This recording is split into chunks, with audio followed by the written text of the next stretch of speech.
Shundala scalala ski ski ski sundala la la la la la. Keep going, man.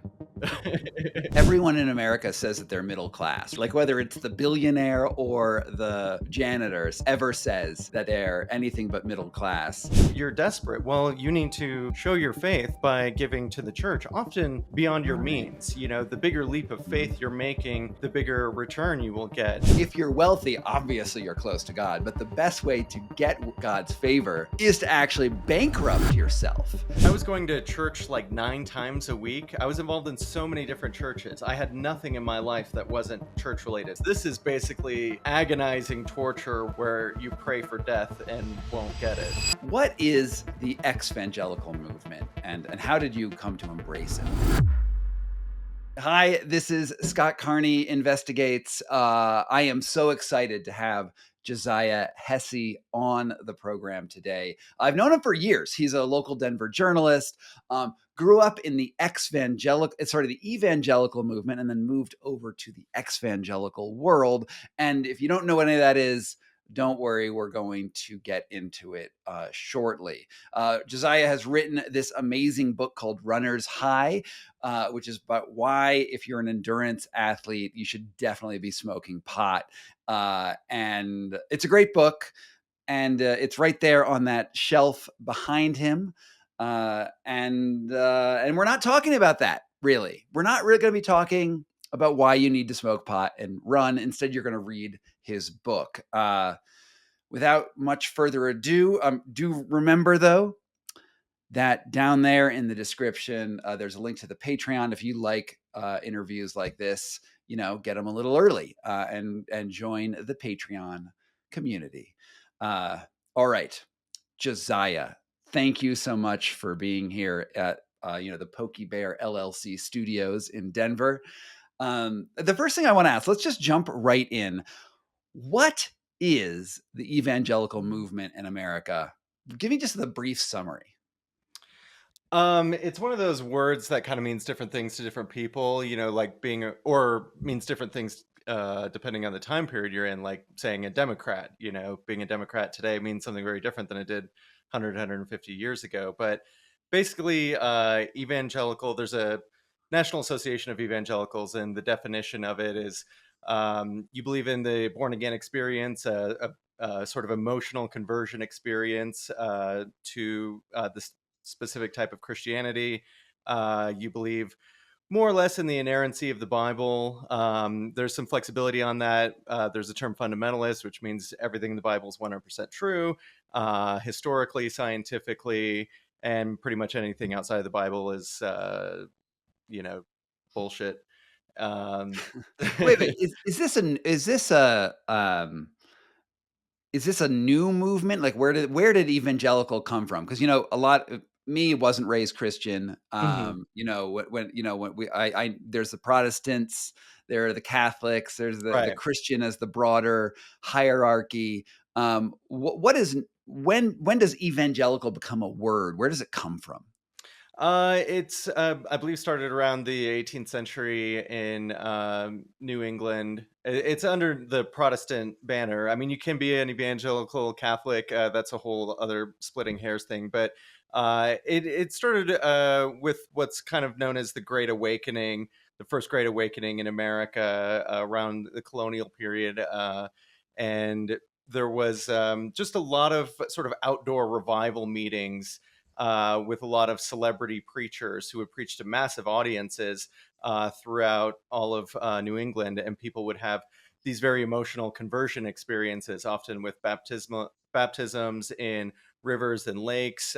It was very communal. It was very getting back to nature, and it was really stripped of any kind of authority or hierarchy. That's different today, but it was very much the Martin Luther idea of your own personal relationship with God, your own personal relationship with the Bible.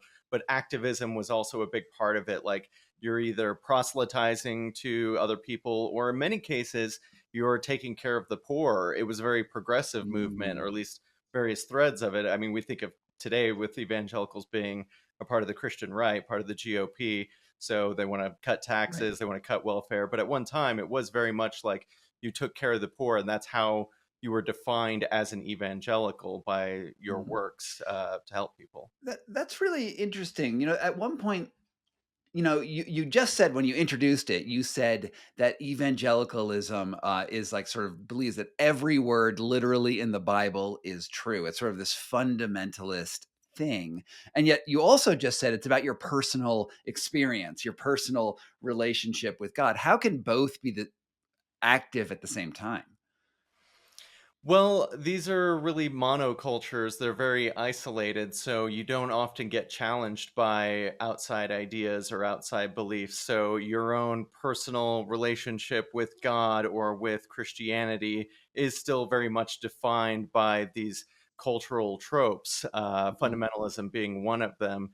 And it's just so much easier to maintain your faith in your belief, which, and we can get into this in a minute, your salvation, what's getting your Mm. ticket out of hell and into heaven is your belief.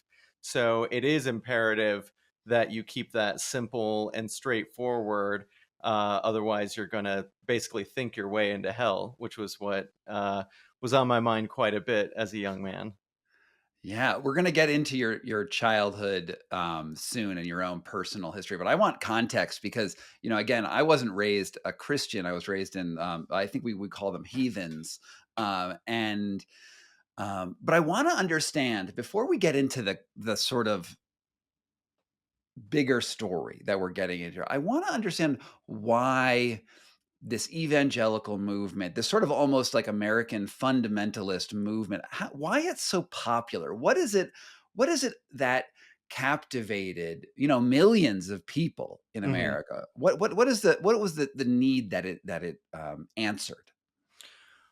Well, the short answer is communism, the Cold War. It was really in the mid 20th century where church attendance was dropping off. And after World War II, there was a lot of disillusionment with God and faith. And it wasn't like the atheist movement of Richard Dawkins and Bill Maher today, but people were sort of sliding away from it. And Eisenhower at the time was, fighting the Cold War, and he partnered with Billy Graham to sort of make America more of a Christian identified nation. This is when we put "In God We Trust" on our currency.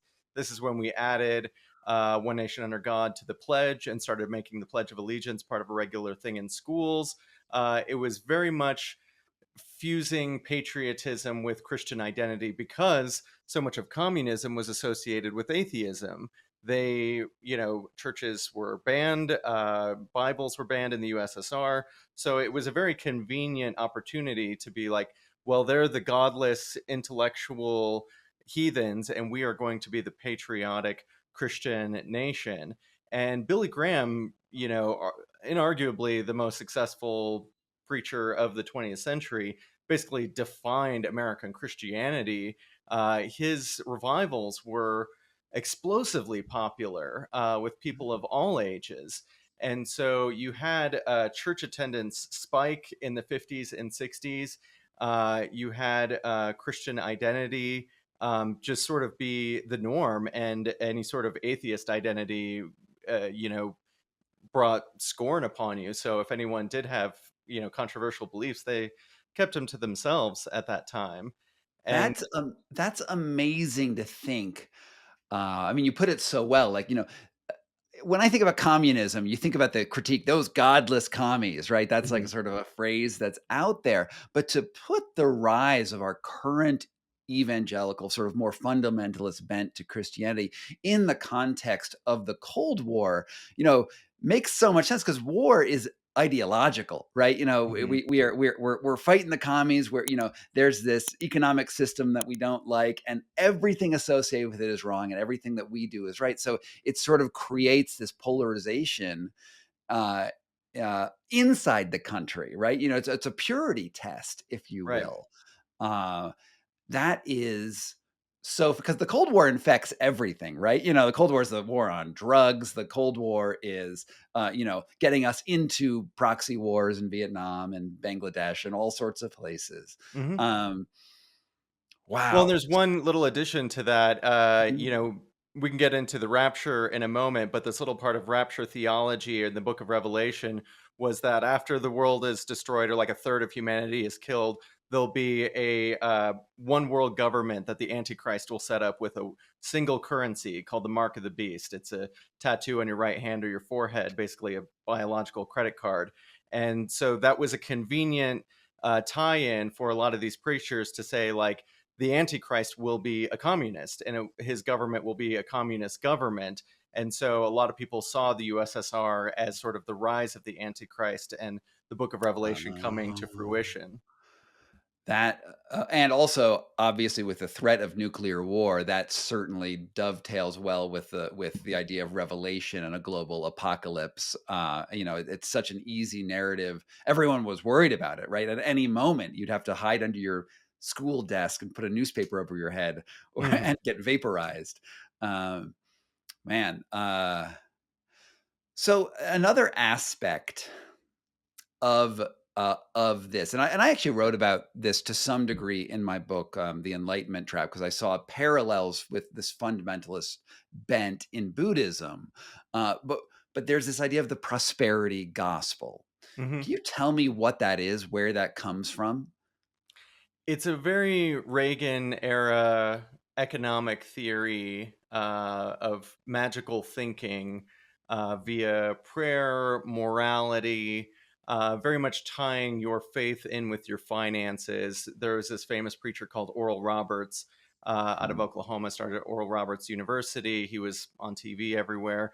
Him and others started creating this own little avenue of theology called prosperity gospel, which basically told you that not only is your morality, your sin or your righteousness tied to your success, like God will bless you if you're praying regularly, if you're not sinning, and if you're poor, that can be viewed in this culture as evidence of your lack of mm, faith or that you have sin in your life. There's something that's keeping you from God's will. But the big engine of it is giving money to a church.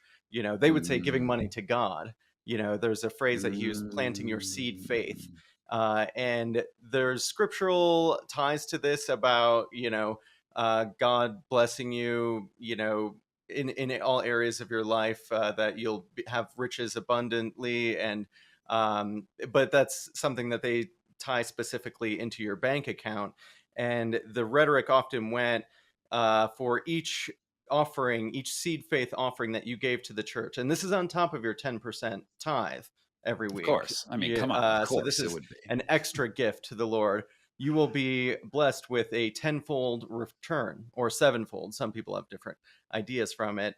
And it's Mhm. most popular in areas of economic desperation. A lot of Yeah. developing nations have a lot of prosperity gospel preachers. But where I come from in Iowa, I was born in 1982, just as the farm crisis was really getting moving, Mm, and there were foreclosures happening left and right. The suicide rate exploded 400% in my state mhm, around this time. So, and then that infected all areas of the economy. So things were just in bad shape in the Midwest. And so it was mhm. a perfect opportunity to say, like, you're desperate. Well, you need to show your faith by giving to the church, often beyond your Right. means. The bigger leap of Mm, faith you're making, the bigger return you will get. So it encouraged people to go into debt or to spend recklessly. And at one time, my parents were giving the same amount of money from their businesses to the church that they were taking home. So it was wow. 100% of their income was Oh being my oh my given god. to being matched to the church. And this was when we were making like $10,000 a year for a family of five. So this is actually like sort of a step up from, the Protestant work ethic and the spirit of capitalism. This is that Max Weber's sort of Right. classic sociological text where he said that Americans in particular viewed their wealth as a sign of um, God's favor, right? Mhm. But what you're saying, it's like not even that. It's like, yeah, if you're wealthy, obviously you're close to God. But the best way to get God's favor and to get him to, give you your 7 to 10 time return, depending on your particular faith, Right. uh, is to actually bankrupt yourself. And these people were happy to take that money.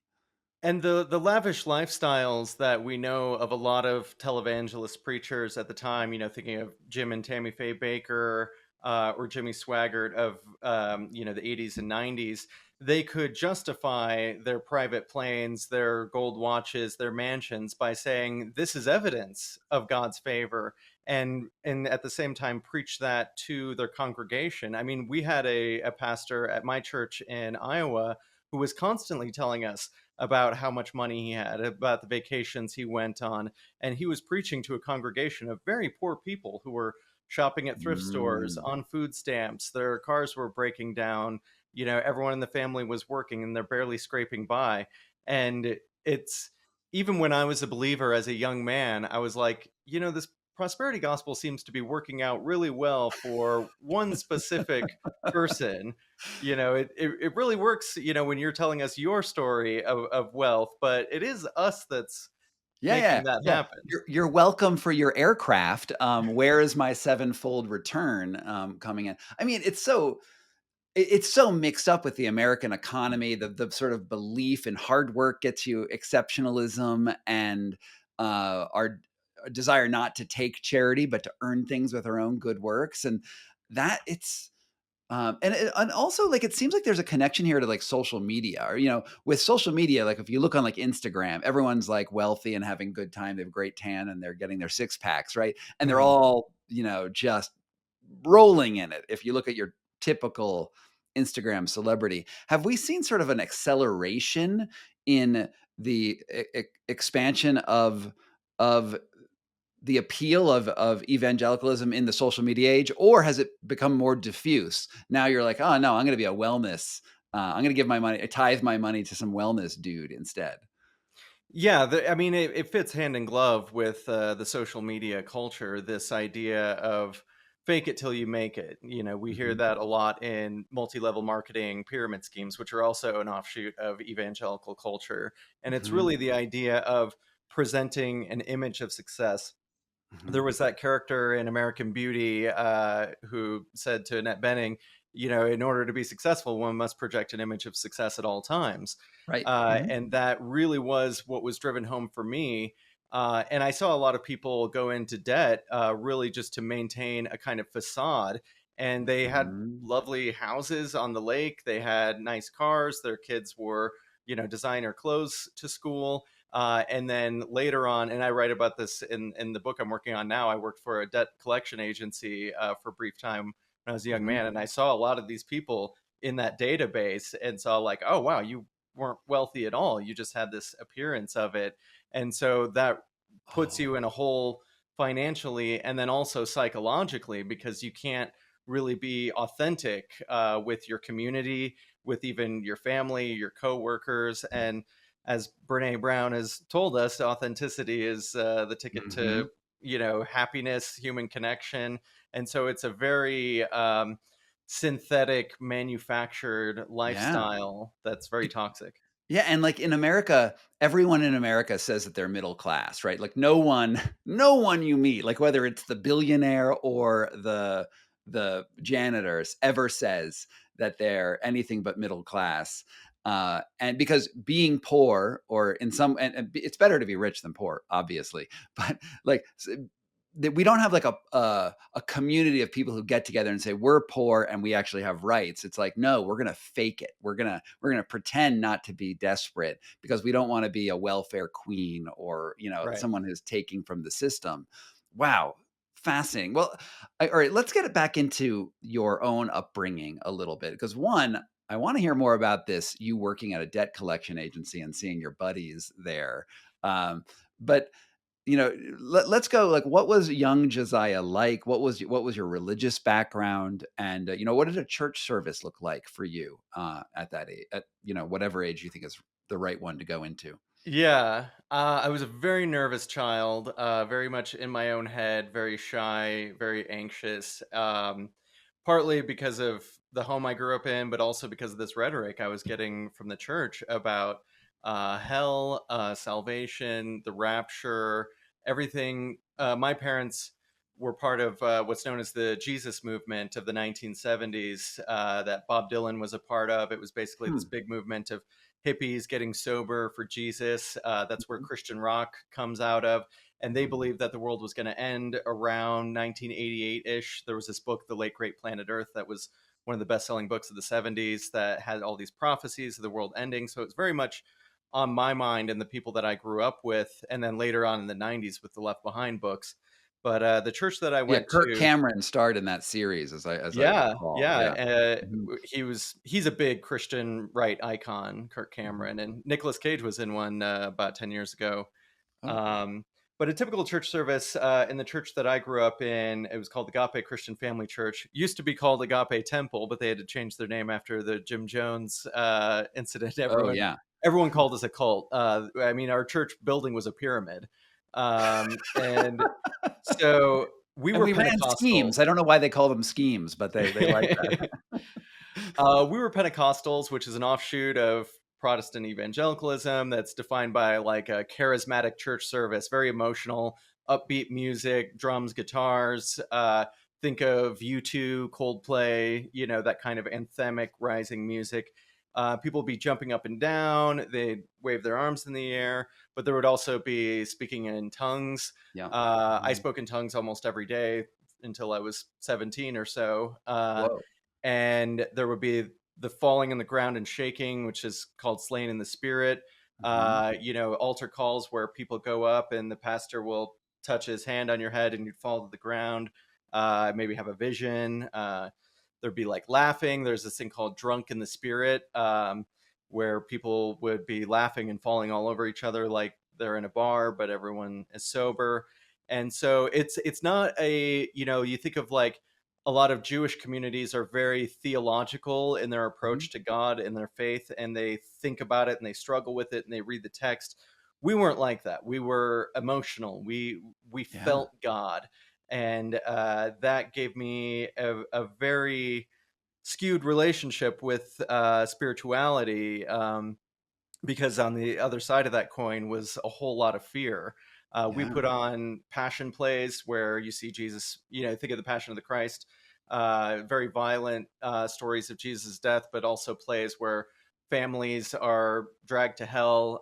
We put on hell houses, which are haunted houses with a Christian message behind them. They're very, Wow. very terrifying. So And there you're this whole was, time you're worried that you're gonna be raptured away or not Mhm. raptured away, right? You wanna be raptured. You wanna be vanished and go into heaven right before the apocalypse, and this is playing on your mind all the time as a child, right? You're Mhm. a it's not like, usually when I grew up, maybe I was afraid of the boogeyman or something, and my parents would be like, "Oh no, the boogeyman's not real. The monster under your bed's not real." But your parents sort of gave you a different message. Yeah, my parents and the community that I was in, because I was going to church like 9 times a week. I was involved in so many different churches. I had nothing in my life that wasn't church related. No baseball, no, after school activities. It was all church camp, conventions, Christian rock. So it was just around me incessantly. And yeah, I thought about death and hell pretty much every day of my life. The concept of eternity would give me panic attacks, just because you can't get your head around that. Even as Yeah. a 40-year-old now, it would be difficult to Mhm. really take in eternity. But we had this rapture theology, this rapture fever that was around us all the time that really connected the headlines of the day to the book of Revelation, and other parts of the Bible, the book of Daniel, book of Ezekiel, that kind of created this like 20th century theology called the rapture. And that word isn't in the Bible. It's Mhm. very much like sort of picking and choosing your own little scriptures to create this narrative that was very popular with the Jesus movement. That's sort of where a Yeah. lot of it was formulated. And it was basically the righteous will be taken up into heaven. Maybe like a third or two-thirds of the earth will vanish. Everyone left behind will suffer the tribulation, which is a lot of war, famine, pestilence, the four horsemen of the apocalypse. Yeah, you're living in Cormac McCarthy's The Road, basically, right? It's bad. Yeah. Well, even that was more peaceful than the Book of Revelation, because there will be like locusts with the heads of lions that will be Oh yeah, torturing that's bad. people. At least on the road, like the father and son got some respite from the nightmare of their Right. lives. This is basically agonizing torture 100% of the time, where you pray for death and won't get it. Oh my God, that's horrendous. All right, so man, this is heavy. This is really heavy stuff. I have a question. I want to go back a second and talk about the experience of speaking in tongues, the slayings, and what is that like? Because so my reference point is Buddhism, right? Because I that's Mhm. the sort of more what I know about, and there's certainly things in that tradition called kriyas, they call them. You have Kundalini rising. You have these other things which are remarkably similar and probably honestly the same thing as what's going on Mhm. in the Christian tradition. Um, what happens to you that when the priest touches your head, you perform the action that everyone else is like what when you're speaking in tongues, or I don't know when the last time you did it, like what happens in your brain and your body? Yeah, I can talk about this from a personal and scientific standpoint. There's been a lot of research around speaking in tongues from a neurological level, Hmm. because there's this belief that it's an actual language, it's a heavenly language that you're Hmm. being blessed with. But brain scans of people speaking in tongues show that the language centers of the brain are shut down, the temporal lobe is activated, so it's a very emotional, sort of unconscious process. And linguists have studied it. There's not really any kind of consistency to the fluctuations in tone that What does it sound come with like? shundala skadalala sadalala. Yeah, it's like a staccato burst of syllables. Hmm. Yeah, and it's very difficult to do. Even like I've done it like at readings, I've written a lot about this, or in audiobooks, and it's something where I can't really think with my language mind like I'm doing right now when I'm speaking. I really do have to like turn off. But you hear it so much around you when you're growing up that it's not really anything you have to work that hard to achieve. But I was kind of pressured into it at church camp. They encourage you to fake it at first. It's again like fake it till you make it. Hmm. Sort of there are these phrases like untie my bow tie, Honda. I forget exactly what it is, but you say these things and they kind of sound like speaking in tongues, and then it like flows from there. But it's actually something people ask me a lot if this was the trauma of my youth, and it actually wasn't. It was the great bliss of my youth, these Hmm. Pentecostal experiences, the jumping up and down, the shaking, the crying. It was a communal experience that, as a non-believer adult, I would try and recreate it like dance clubs or with drugs, or rock concerts. It's a sort of visceral, kinetic feeling. And a lot of ex-evangelicals will talk about how they went to rock concerts and they realized, like, oh, I just like these lights and sounds and communal experiences that I had attributed to the Holy Spirit, which is what supposedly happens to you when you're speaking in tongues and slaying the spirit. It's the Right. Holy Spirit coming into your body and taking charge. And it's very euphoric. You do feel Yeah. bliss. You do feel this like primal release of Mhm. emotion that is quite lovely. And I was very sad when I lost my faith and could no longer achieve that. So that's a really nice segue into when you left the church, right? Because at some point, when what I know about you, obviously, is that you have left the movement. There's something called the Exvangelical movement, of which look, you're covered in tattoos. You just wrote a book about doing drugs and running. Like you're still on the speaking in tongues train, but you're finding it in sort of different. I mean, I guess is this secular? Is it what I don't even know what to call the other side of this. And you've written other books, this series called Carnality, which is, it's about the sex, drugs, and rock and roll. It's like it's the other extreme, right? It's like you're still to some degree still speaking in tongues, but with a whole different set of tongues right Mhm. now. What is the Exvangelical movement, and how did you come to embrace it? Well, I stepped out of my faith around, I want to say like 2002, 2003. I'm on the older end of millennials. But the exvangelical movement really started to appear around the 2016 election of Donald Trump. That's when we Hmm. get the term exvangelical. This guy, Brian Chastain, starts the Exvangelical podcast. Chrissy Stroop starts all this Twitter activism. There's a Church Too hashtag that accompanied the Me Too Hmm. movement. And so it was very much like an internet groundswell. The same thing we've seen with Mormons or Scientologists, people sort of realizing they all had the same experiences internally in Hmm. their own minds, in their own bodies, but they kept it to themselves. And often you don't embrace these thoughts, these questions, because your belief is your salvation. It's your ticket out of Hmm. hell. So you're not really going to, there's no incentive for curiosity or Hmm. for dismantling your belief system. But when I was 19 or so, I had a lot of trauma, a lot of baggage. I'd flunked out of school. That's a whole other story that is connected to my faith and my religious trauma. But there were just too many questions that had been accumulating in my mind ever since I was 6, 7 years old. You know, who wrote the Bible? What about all these Hmm. other faiths?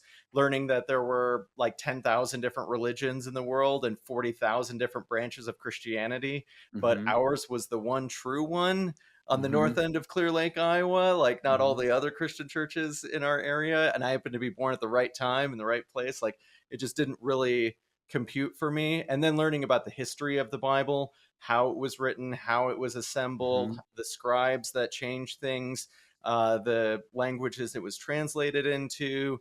Really, it just the sort of cartoonish fundamentalist mindset that had been prescribed to me just no longer fit with all the Yeah. questions that I had. And I didn't abandon my belief or the church. It just like slipped through my fingers. And I didn't Hmm. want that to happen.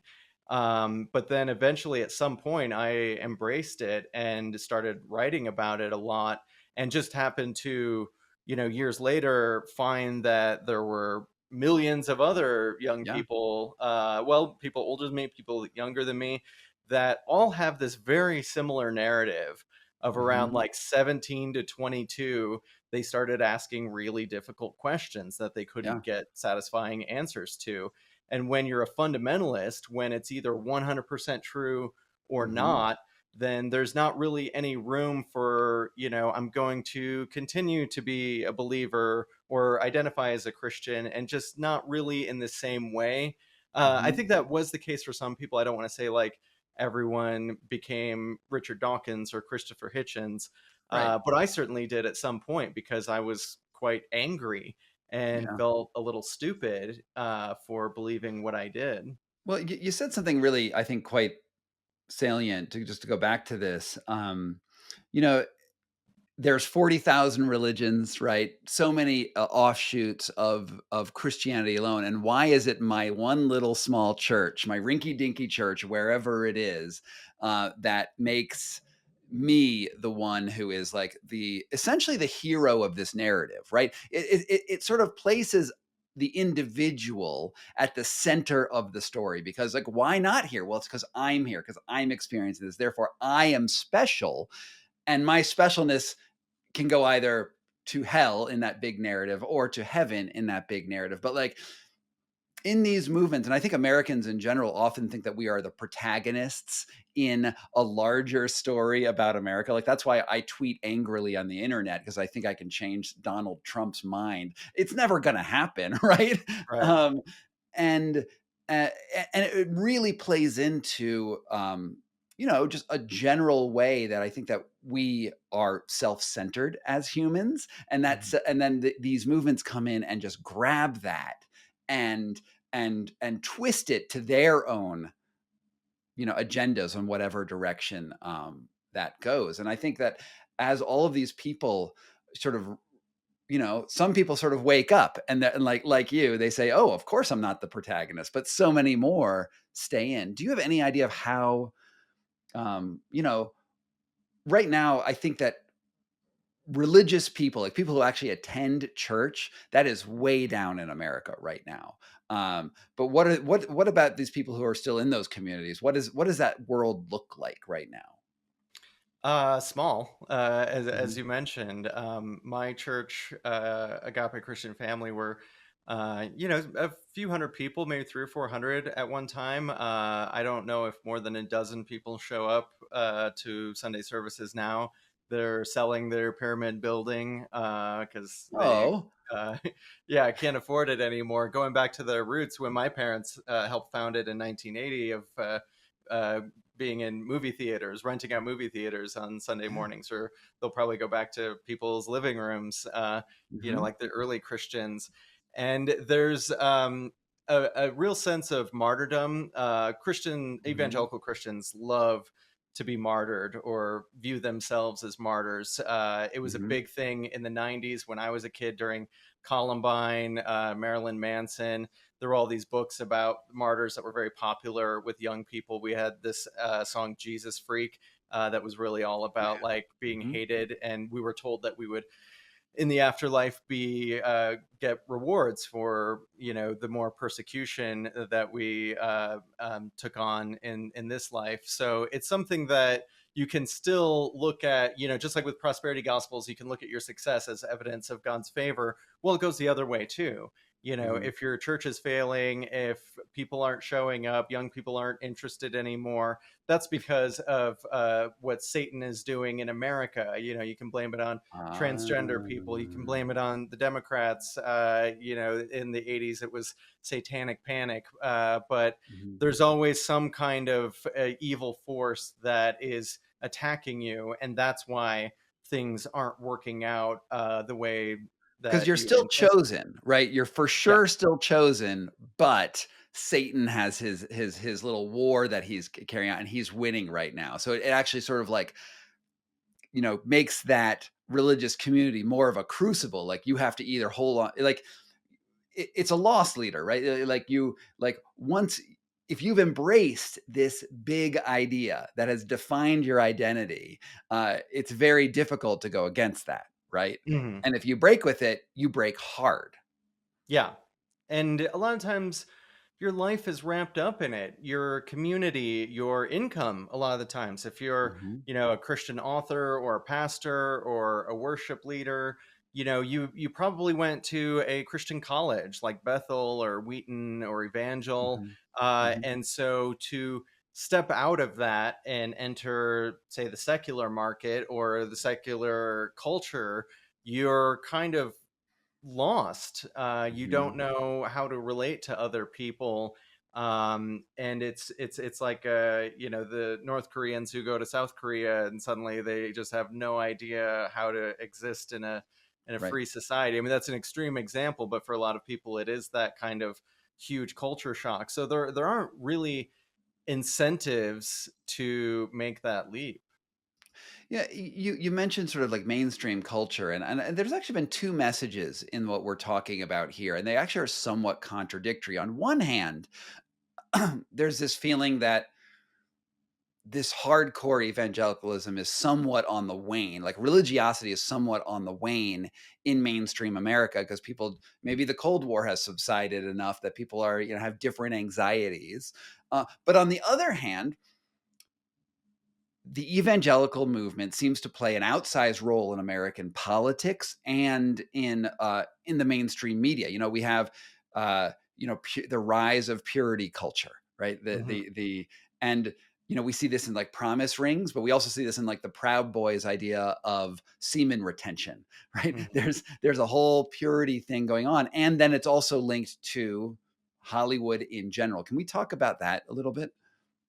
Yeah, there's two documentaries out right now about Hillsong Church, which is this worldwide mega church, sort of hipster church. It's often referred to as that started in Australia, but had these very large churches, still do. I don't think they're quite as popular as they were in New York and LA. And a lot of celebrities would show up to them. Justin Bieber being the most famous. He was best buddies with the lead pastor at Hillsong, New York City, and but also what's his name? The Guardians of the Galaxy Parks and Rec guy. His name escapes me at the moment. But Selena Gomez went to Hillsong Church. Kanye West, I believe, has attended at Well, what times. hasn't he The gone to? Kardashians. Sorry. Well, what hasn't he gone to, right? Well, and Kanye West was part of sort of this LA Christian revival. I mean, he put out a Christian rock album. Yeah. He led these like Sunday worship services at Coachella. He really is the embodiment of Christian right cool in a lot of ways, which is something that's been around for a long time, but now has as much controversy and exposés surrounding it is still very, very popular, and So it sort why of is it blends a crossing lot of. Sorry. why is it crossing over then? Like, if people are being less religious and yet so many Hollywood stars also Mhm. seem to have a connection to these movements. Like, why is it because like a religious movement provides a religious community provides like a network that helps propel fame even if it's small? Or is there something else going on there? That's part of it. There's a two-way relationship to it in that way for both the church and the celebrities. But also, these services are very enjoyable. Mhm, They have very expensive light shows and sound mhm, systems, and they have really mhm. great bands playing this music that when you're a part of it and you're in a crowd of 10,000 people, Yeah. like you're going to go to Red Rocks later tonight. It's a very Mhm. similar thing. You're cheering, you're being entertained. And it's Sunday morning. It's not something that's connected like with alcohol Right. or any sort of debauchery. So afterwards, you walk out of there feeling a sort of lightness in your heart. And then Mhm. also, there's a lot of money involved. Yeah. These you're getting Yeah. 10% of this congregation's income. And in Hillsong's case, it's millions of people. Yeah, and you better put So on a good show if you're gonna get 10%. I mean, come on. yeah, yeah, and a lot of wealthy people are attracted to it. And you're right that there is a networking component. You're going to be around people who are involved in similar business ventures as you, Mhm. and there's a social media component in that, like you can take some selfies at this church and tag yourself in them, and then suddenly you're part of this bigger network. So there's a Yeah. lot of incentives to be a part of it. And I would also think to some degree, if we think about the prosperity gospel, if you're a movie star and you go to the church and they're like, "Oh, look, you're famous and therefore you have God's favor," or in Scientology's case, you're Tom Cruise and we have a whole church, a side church just for celebrities. Like it Hmm. does actually make sense because celebrities like affirmation, right? And Hmm. who doesn't like affirmation? And now you have a huge community of people basically telling you you're not only famous, you're almost supernatural. Hmm. And you're right. There's a like with Scientology, they can say we made Tom Cruise, we made John Travolta. Mhm. They weren't very popular or successful until they embraced the teachings of Scientology. And Fair. Scientology was so popular and so wealthy in the 80s and 90s that they really could make that happen. They really did have the power to, influence Hollywood and make someone's career.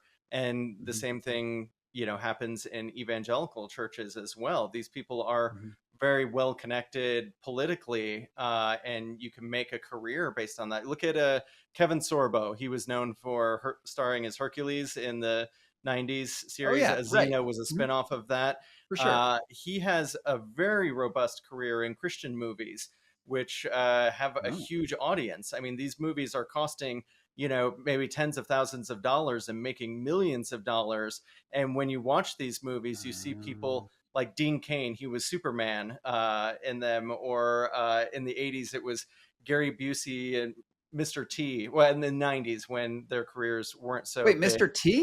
Mr. Yeah, he T? was in the Apocalypse, Caught in the Eye of the Storm series. Margot Kidder, who was in the Wow. Superman movies. You see the same thing today. Melissa Joan Hart from Clarissa Explains It All and Sabrina the Teenage Witch. She's now Yeah. in a God's Not Dead movie. So that you can revive your career in this other avenue. And then you can say, look, we were rejected by Hollywood because of our faith. We are martyrs. We were cast out of this Right. evil, corrupt pedophile Yeah. organization. And now we're with the pure people over here making Christian Yeah, movies. that's gonna be my, move once people no longer buy my books or, subscribe to my YouTube channel. I'm gonna make the Christian hard right turn for the money. I think it seems like, a great plan, and, maybe we'll have people vote in the comments to see if that's a good idea, and what philosophy I should actually choose, because there's so many to choose from. All right, another thing, I mean, this goes back to sort of the habitus, the speaking in tongues side of things that we were talking about a little bit earlier. Another thing that you noticed that you were part of or you had seen were exorcisms. All right, and this is like sort of a tried and true uh, trope in religious communities, not only in Christianity, but it actually exists in almost all religious traditions. What role does that play in the communities that you were part of? And what is this idea of like spiritual warfare that exists there? Yeah. That was maybe the most insidious part of my childhood was this idea of spiritual warfare or supernatural warfare. Basically, the idea that there are angels and demons around us in a invisible dimension that we cannot see, but they are trying to influence us one way or another to either sin or pray. And so, really, your thoughts, your body, your sensations aren't your own in that dynamic. For most of my childhood, I could not trust my own thoughts, my own curiosity, because I believed that there were demons in my head speaking to me. And so they Wait, use what? things. Wait, wait. The belief system you had believed that your own thoughts were not your thoughts, but they could be someone else's thoughts in your head, and these thoughts were made by demons. Yes, that it's a plan by Satan to get you to sin. And so, especially Who are when you're, you? huh? Then who are you if you're not Exactly. your There's all thoughts? sorts of questions about consciousness and identity, and that became a theme of mine years later when learning about neurology. But when I was a kid, I was just constantly vigilant to sort of guard my thoughts, and this is one of the reasons I flunked out of school. Was I wouldn't really allow myself to think about history, to think about different religions. To my mind was just exclusively. Guarding anything that could threaten my belief. But the idea was that Satan would use things like movies, like music, drugs, sexuality as sort of a little wedge, to use your Oh, phrase, good. to Thank you. I sneak appreciate that. to sort of sneak in to set up residence inside of your mind and in your body. And so we really believe that like listening to Marilyn Manson could result in you being infected with demons. And spending time with people who are infected with demons means that you're more likely to. So I would So often it's sort like, of like a germ. yeah, yeah, very much so. And then the opposite would be true as well. Spending more time at church around other Christians in prayer. We were called prayer warriors a lot of the time, and we would pray over the seats, over the technology like the projector or the musical instruments to sort of essentially exorcise them of any sort of evil presence. And so at church camp, I saw, in these altar calls where things are all Pentecostal, people are shaking and crying and screaming about their sins. They would say, like, in the name of Jesus, I reject this demon of homosexuality that has affected this boy. And the boy would grunt and growl and, sometimes speak on behalf of the demon. And people would speak to the demon like Jesus did when, he would ask the demon its name and cast him into the pigs. This stuff happened quite regularly. Cast him into the pigs? That's in I think the book of Matthew. After the Sea of Galilee calms the storms, they go to an island. There's this man who we would say he has schizophrenia today, but Jesus exorcised him, and he cast the demons into these pigs, and then all the pigs jumped off this cliff and killed themselves. The farmer who owned the pigs was very upset about this. Well, this But sounds really similar to Odysseus. Yeah, there are so many stories of the Bible that are found in other faiths. I mean, it's really like a greatest hits of Mediterranean religions. Yeah. Jesus himself has so many connections to other I, gods. it's funny. I have never read the Bible. I've read lots of religious texts, but the Bible is one that I've sort of flipped through, and like I just can't. It doesn't. It's not a gripping read for me. But um, I mean, I imagine as a child, you probably you read quite a bit of it. I did. I participated in Bible quiz, so I could recite a lot of it. But you know, we're as Protestants, we're supposed to be different from Catholics in that we don't need the Pope or a priest to interpret the Bible for us, but we kind of do. It's Mhm. nothing that people dig into that voraciously, and certainly not with different versions of the Bible. People stick with the New International Version mostly, and their Mhm. teen study Bibles with a lot of Mhm. modern language in them. But it is just a big mess, and I think reading Mhm. the Bible was as an adult was one of the things where I'm like, why is this what I'm centering my life around? Because it's like reading the entrails of a chicken. Which is a really good point because it is like all of the ancient texts are a little all over the place. You know, like Gilgamesh is all over the place, like the Rig Veda is all over the place, and yet to vaunt it into a holy status, primarily because it's old, although the Bible does have an interesting history on how it was compiled, but we're not going to get Mhm, into here. Um, you know, it's this idea that a text, it can be the literal word of God, which is, you know, it's not, that's actually not just a Christian idea. Like the Buddhists think that too. Like the Buddha said, and the Buddha was the word of God. So the Buddha said this, and they also have their fundamentalist thing going on. We also have in the Quran, right? This fundamentalist idea, this is the literal word of God. And it seems to me that these strains all sort of connect. I mean, you could say that, you know, the Taliban and the evangelical sort of fundamentalist movement have actually a lot of like theological overlap. mhm. Well, they're all they're in those cases, they're both Abrahamic religions, so Mhm. they do kind of stem from the same place.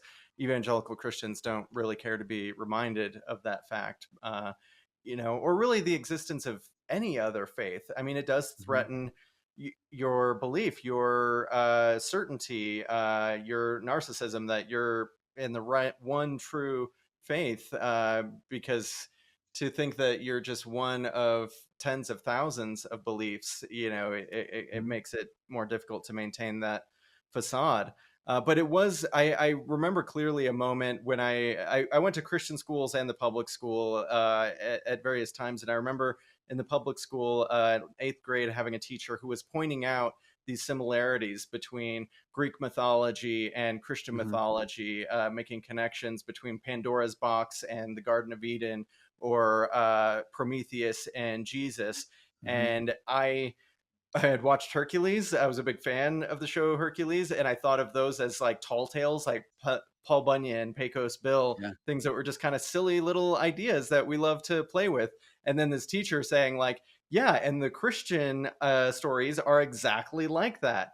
And I Mhm. remember first being troubled by that, and then instantly thinking that's Satan in my Yeah. head trying to tempt Right. me. And so you need to just shut it down, expel the thought, that curiosity trail out of your mind. And that's really what prevented a lot of my intellectual growth as a young Yeah. person, but then eventually became what I built a career on, essentially. I mean, as Yeah. journalists, we're essentially paid to be curious, to, Yeah. think, oh, isn't that weird? Let's learn a little bit more Mhm. about that. And let's, connect dots between all these disparate ideas. It's very frowned upon inside Yeah. that culture. It's interesting. There's like this, like you really described that mechanism really well, where we have this, or not, the people in these organizations have like a mechanism to deal with a thought that challenges them. Nope, that's Satan, and the person saying that can do nothing about. They cannot. Oh, once I'm a demon. Once you've called me a demon, what can the demon say to convince you that they're not a smooth tongued serpent in reality? Yeah. Yeah, there's a phrase I think in atheist circles called intellectual suicide.